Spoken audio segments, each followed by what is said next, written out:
Lumabas na ang dealer ay kasabwat din sa pandaraya. Natawa na lang ang ating bida sa sitwasyon, iniisip sa sarili na hindi nagbago ang kasino na ito simula noong huli siyang pumunta rito. Madali niyang naalala ang mekanismo ng laro. Sa Queen of the Casino, maghahadjas ang dealer ng 2 bola sa roulette board, at pipili ang bawat manlalaro ng 2 numero. Ang resulta ay depende sa kung saan lalapag ang mga bola. Kapag tumama ang isang numero, mananalo ang manlalaro ng kalahati ng kanyang pusta. Kapag parehong tumama, madodoble ang premyo. Kung wala namang tumama, mananatili ang pusta at magpapatuloy ang laro hanggang may manalo. Hindi maaaring piliin ng manlalaro ang parehong numero sa iisang round. Dahil kampante, mayabang na tinanong ng kalbong lalaki ang bida para sa kanyang mga numero at ang halaga ng kanyang pusta. Nanatiling kalmado ang ating bida at pinili ang red 36 at black 10, na may pastang 10 milyong gold. Kapwa natigilan sa gulat ang kalbong lalaki at ang dealer, na nakatitig sa kanya na tila nagkamali sila ng narinig. Ngumisi ang ating bida at inulit ang halaga ng kanyang pusta. Habang nakapangalumbabo ang dalawa, ipinaalala niya sa kanila na kung hindi sila pipili ng numero bago huminto ang pag-ikot ng bola, matatalo sila ng automatiko, kaya dapat silang magmadali. Habang umiikot ang bola, napatulala ang dealer sa hindi paniniwala, hindi mo ari kung paano nahulaan ng bida ang numerong tina-target niya ng ganoon katumpak. Samantala, ngumiti lang ang bida at pinaalalahanan siyang pumili na ng numero. Bumulong ang kalbong lalaki sa dealer sa Taranta, nagtatanong kung anong numero ang dapat piliin. Sa loob-loob ng bida, napangisi siya, nagpapasalamat sa kanyang kakayahan na makita ang intensyon ng lahat. Alam pa nga niya na ang tunay na class ng dealer ay isang hunter, na may espesyal na skill na snipe, isang skill na garantiya ang perpektong asinta. Maya-maya, huminto ang mga bola sa red 36 at black 8, gaya ng kanyang hula. Kalmado niyang kinuha ang kanyang panalo, sinasabing baka swerte lang niya ngayong araw. Pero sa kaibuturan niya, alam niyang isa itong scam kung saan alam na ng dealer ang target na numero dahil sa skill nito at ipinapasa ito sa manlalaro. Gayunpaman, hindi ito gumana ngayon dahil ang ating bida ay isang veterano sa pagsusugal. Sa galit, inakusahan siya ng kalbong lalaki ng pandaraya, at agad itong sinuportahan ng dealer, sabay tawag sa manager. Dumating ang manager, gulat na makita ang pastang nagkakahalaga ng 10 milyong gold, at iminungkahing mag-usap sila sa labas. Agad naramdaman ng bida na hindi magiging mapayapa ang usapang iyon. Nagkatotoo ang kanyang hinala nang sugurin siya ng mga gwardya. Nang walang pag-aalinlangan, sinipa niya ang isang mesa papunta sa kanila at pinatumba ang isa sa pamamagitan ng suntok. Habang nagkakagulo, pinalibutan siya ng mas maraming tao. Sinubukan siyang barilin ng isa at naglabas pa ng kutsilyo ang kalbong lalaki. Mabilis ang reaksyon ng bida. Hinawakan niya ang kalbong lalaki at inihagis ito ng diretso sa bumaril, dahilan upang kapwa sila bumagsak. Habang pinapanood ang kaguluhan, bumulong ang manager na mas malaki pa itong problema kaysa sa inaasahan niya. Ibinulong naman ng isa sa mga empleyado na ito marahil ang taong nakabasag ng record sa baptism ceremony na nasa balita. Sa narinig, naging tensyonado ang manager, napagtanto kung gaano kadelikado ang sitwasyon. Idinagdag pa ng isa na kung narito na ang binatang ito, ibig sabihin ay natalo na niya ang Demon Lord. Naiirita sa kanilang bulungan, hiniling ng bida na huwag nang mag-aksaya ng oras at itapon na lang siya sa labas o ituloy ang laro. Agad na nagbago ang ugali ng manager, yumukod sa kanya, at humingi ng paumanhin sa maling akusasyon. Sa labas ay nagpanggap siyang magalang pero sa loob ay gusto pa rin niya itong lokohin dahil akala niya ay baguhan lang ito. Magalang na nagtanong ang manager kung paano siya makakabawi sa hindi pagkakaunawaan. Isang masamang ngisi ang ipinakita ng ating bida at hiningi ang lahat ng perang mayroon sila sa club. Sa gulat, nabulol ang manager at nagtanong kung seryoso ba siyang lahat. Kinumpirma niya ito at idinagdag na gusto rin niya ang auction invitation. Nang mag-atubili ang manager, nagbabala siya na huwag itong magmaang-maangan, pinaalalahanan nito na alam na niya ang lahat ng kanilang maruruming laro.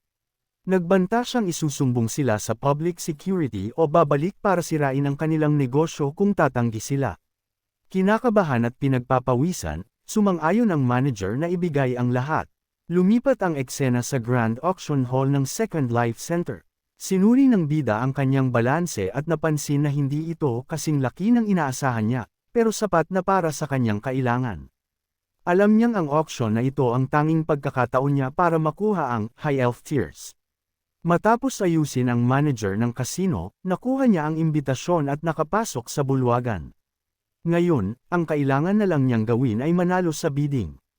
Samantala, bumalik ang tingin sa club kung saan may paunawa na permanently closed na ito. Sa loob, galit na isinusumpa ng manager ang bida sa pagkuha ng lahat mula sa kanila. Maya-maya ay dumating ang branch manager, at muling bumalik ang eksena sa auction hall. Nagsimula na ang auction at inanunsyo ng host na 11 item ang i-auction ngayong araw, lahat ay rare at beripikado ng system. Ang unang item ay ang Orcish Sword, na isang collector's item pero may rank pa rin. Nagsimula ang bid sa 2 milyong gold. Habang nagpapatuloy ang auction, iniisip ng bida ang mga kailangan niya para sa elixir, High Elf Tears, Ice Chimera's Fang, at Ancient Red Soil. Karaniwan, ang mga item na ito ay matatagpuan lamang sa mga mapanganib na dungeon sa buong kontinente. Pero sa kanyang gulat, lahat ng tatlo ay narito sa auction na ito. Maya-maya, lumitaw ang Azure Dragon Liquor sa display, at na-realize niya na kung makukuha niya ito, mas mapapabilis ang paggawa niya ng kanyang hidden equipment. Ang susunod na item ay ang Ice Chimera's Fang, isang rare monster drop mula sa S-rank dungeons. Ang panimulang bid ay kalahating milyon, pero may agad na nagtaas nito sa 10 milyon.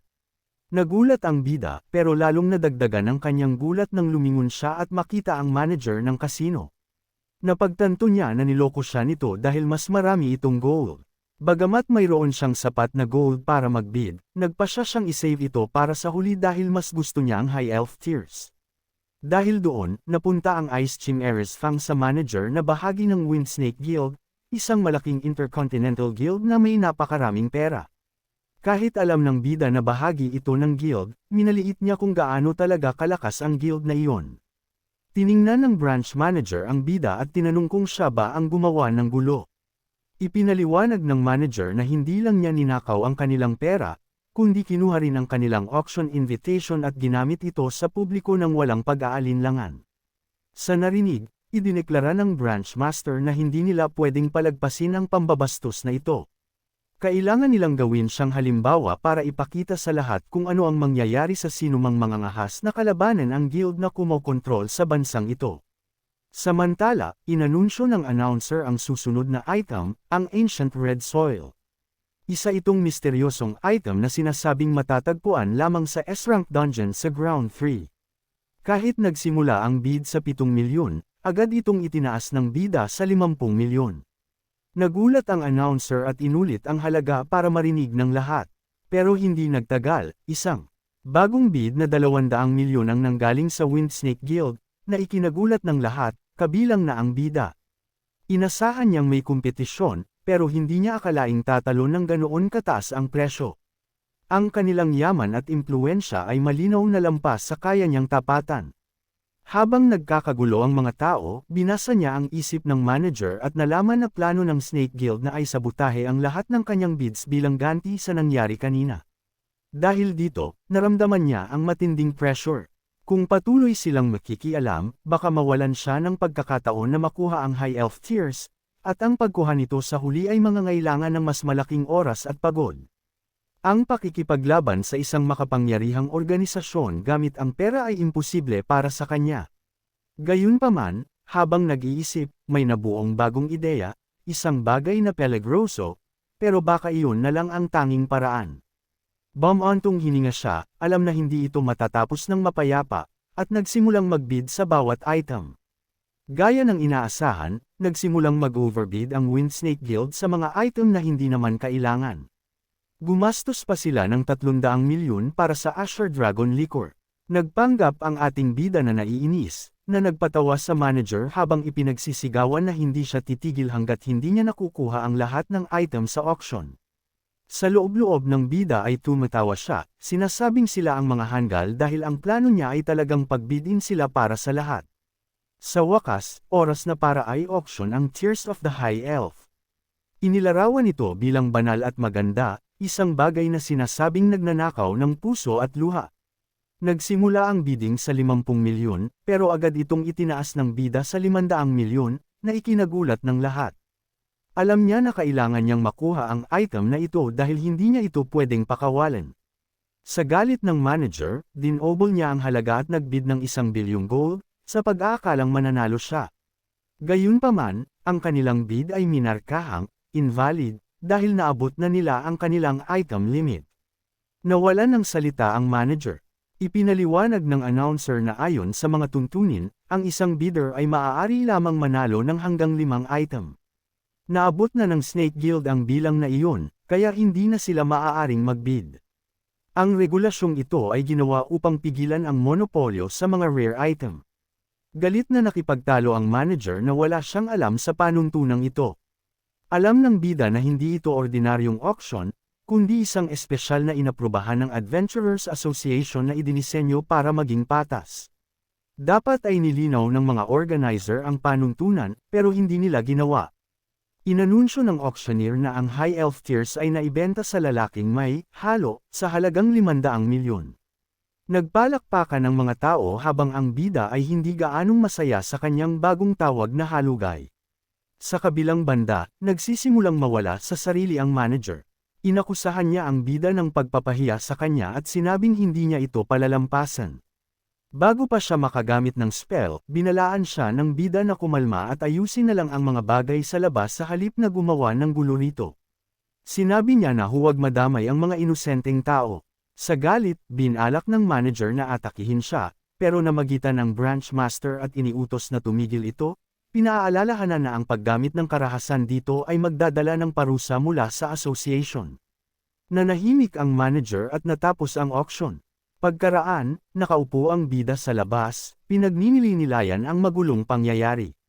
Inamin niyang hindi inaasahan ang kinalabasan ng mga bagay, pero nakahinga siya ng maluwag na nakuha niya ang High Elf Tears. Ang dalawa pang item ay nakuha ng iba, pero naniniwala siyang makukuha rin niya ang mga ito sa kalaunan. Gayunpaman, nababagabag siya sa pagkawala ng Asher Dragon. Likor dahil makakatulong sana ito para mas mabilis niyang magawa ang susunod niyang hidden item. Bumontong hininga siya, napagtantong wala na siyang magagawa tungkol doon ngayon. Biglang may lumapit na babae at nagtanong tungkol sa kanyang halo, sinasabing napaka-rare ng kanyang suot na kagamitan. Tahimik na tumayo ang bida at nagtaka kung sino siya. Humingi ng paumanhin ang babae sa biglaang tanong at tinanong kung kilala ba niya ang branch master ng Windsnake Guild. Sa gulat, tinanong niya kung ano ang ibig nitong sabihin. Ipinaliwanag ng babae na ang lalaking mahaba ang buhok sa tabi ng galit na manager ay ang branch master ng Ground 2 Division ng Guild. Inamin ng bida na hindi niya ito personal na kilala at nadamay lang sa guild dahil sa ibang bagay. Pagkatapos ay tinanong niya kung sino ang babae. Habang sinasabi nito na hinahabol niya ang guild dahil sa personal na dahilan, ginamit ng bida ang kanyang mind-reading skill para malaman ang katotohanan. Ang pangalan niya ay Mila at inatasan siyang mag-imbestiga sa Guild ng Adventurers Association. Agad niyang na-realize na kabilang ito sa League of Eight na binubuo ng mga Elite S-rank adventurers na opisyal na kinikilala ng association para humawak ng mga espesyal na misyon kapalit ng malalaking gantimpala. Ang mga taong ito ay malalakas, iginagalang, at mayayaman. Naalala niya ang nakaraan noong natapos niya ang laro at sumali sa League of Eight para pumatay ng oras. Tinanong niya ito kung bakit naghihintay pa rin siya rito gayong wala na ang branch manager. Sinabi ng babae na plano niyang ituloy ang kanyang misyon, pero gusto niyang magtanong ng isa pang bagay, ano ba talaga ang lumulutang na halo na iyon? At saan niya ito nakuha? Mabilis niyang napagtanto na wala itong alam tungkol sa hidden equipment, mga rare item na hindi aprobado ng association, at kung malalaman nito ang katotohanan, maaari itong magdulot ng problema.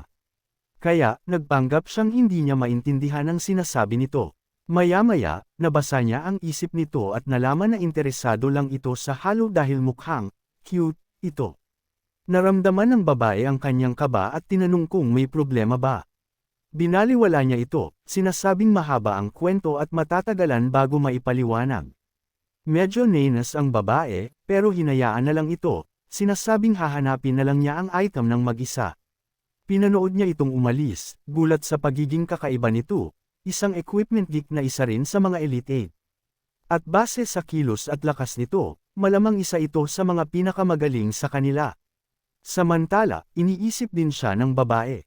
Kahit matapos ang lahat ng kanyang paglalakbay sa ikapitong round, hindi pa siya nakakakita ng kagamitan na katulad ng sa kanya. Nagsimula siyang magtaka kung sino ba talaga siya. Pagkaraan, makikita ang ating bida na tinatalo ang boss sa isang A-rank dungeon na tinatawag na Moonlight Wilderness. Nakuha niya mula sa boss monster ang Goblin's Glove of Thievery na siyang eksaktong gusto niya. Ipinaalala niya sa sarili na ang tunay niyang layunin ay makarating sa S-rank dungeon para makuha ang Ice Chimera's Fang. Pero bago iyon, kailangan niyang mangolekta ng isang partikular na hidden piece ng kagamitan. Para magawa iyon, kailangan niyang nakawin ang Azure Dragon Liquor mula sa guild dahil kailangan niya ito para i-craft ang susunod niyang hidden item. Gamit ang spell detection para i-track ang kanilang lokasyon, nalaman niya na ang Elite Girl ay nagtatago rin doon. Nakita rin siya nito at nagtaka kung sinusundan ba niya ang Windsnake Guild. Samantala, pumasok ang manager kasama ang branch manager sa isang lihim na lagusan. Pumasok ang dalawa sa private biotope ng Windsnake Guild kung saan sinusuri ng branch master ang mga hanay ng namumulaklak na bulaklak. Nagtanong ang manager tungkol sa ani at sumagot ang branch master na mukhang maganda ang resulta para maibenta sa mataas na presyo. Napangiti ang manager, nakahinga ng maluwag na baka mabawi na nila ang nawalang pondo, at umalis para maghanap ng mas maraming trabahador. Biglang lumitaw ang ating bida sa likuran niya, casual na nagkokomento na tila hilig nila ang paghahalaman. Kapwa natigilan sa gulat ang manager at ang branch master. Galit na sumigaw ang manager, tinatanong kung sinusundan ba niya sila. Kalmadong itinuro ng bida na ang mga bulaklak, ang Moonlight Alas, ay mga sangkap para sa magical dopang. Nanliit ang mga mata ng branch master, tinatanong kung isa ba siyang ahente mula sa Adventurers Association. Itinanggi ito ng bida, ipinapaliwanag na gusto lang niya ang Azure Dragon Liquor. Kung ibibigay nila ito, aalis siya ng tahimik. Pumutok sa galit ang manager, tinawag siyang arroganteng hanggal at tinatanong kung kilala ba niya ang kinakalaban niya. Bago pa ito maka-atake, naglaho ang ating bida at muling lumitaw sa likuran nito sa isang iglap. Mula sa malayo, pinapanood ng Elite Squad Girl ang buong eksena, nakikinig ng mabuti. Sinabi ng bida sa manager na huwag magkamali, dahil hindi siya narito para makipag-away kundi para makipag-usap, at handa pa siyang bayaran ng item. Nagalit ang manager na ang tunay na target pala nito sa auction ay ang Azure Dragon Liquor at idineklarang hinding-hindi niya ito ibibigay. Inilabas niya ang kanyang dagger at sinugod ang bida, pero iniwasan niya ito ng walang kahirap-hirap at gumanti, tinamaan ang leeg ng lalaki sa isang mabilis na kilos. Bumagsak ang manager sa lupa, walang malay. Pinanood ng babae sa hindi paniniwala ang pagtalo niya rito sa isang suntok lang. Nagtataka siya kung anong uri ng sandata ang ginamit niya dahil hindi pa siya nakakakita ng short sword na ganoon. Gayunpaman, nanatiling kalmado ang branch master at sinabi sa kanya na matapang siya sa pagharap sa mga kriminal na tulad nila. Pero ngayon, lumampas na siya sa hangganan. Naubos na ang kanyang pasensya at kailangan niyang magbayad. Ngumisi ang ating bida, sinasabing pagod na rin siyang magpigil at handa nang makipaglaban ng seryoso. Mula sa kanyang pwesto, nanatiling nakatutok ang babae, sabik na makita kung paano gagana ang sandata ng bida sa tunay na labanan. Nang magsimula ang laban, agad naramdaman ng ating bida na mas mataas ang level ng branch master kaysa sa kanya. Matindi ang pagtatagpo ng kanilang mga espada at tila nahihirapan siya ng kaunti. Naalala ng babae ang mga naririnig tungkol sa bida dahil siya ang bagong adventurer na nakabasag ng bawat record sa baptism ceremony. Sa pagmamasid sa kanyang mga galaw, masasabi niyang bihasa at matalas siya sa labanan. Bagamat si Simon, ang branch master, ay malinaw na mas malakas. Sa wakas, nakatama ang branch manager ng isang malakas na goal, na nagpatalsik sa bida paatros. Ngumisi ito, kumanga ng kaunti, sinasabing mahusay siya para sa isang baguhan pero hindi pa rin makaasang matalo siya. Sinabihan pa siya nito kung naniniwala ba talaga siya na isa siyang bayani na hindi sumusuko. Pinunasan ng ating bida ang dugo sa kanyang labi at sinabing walang halaga sa kanya ang pagiging bayani dahil sinusunod lang niya ang kanyang layunin at hindi titigil kahit ano pa ang mangyari.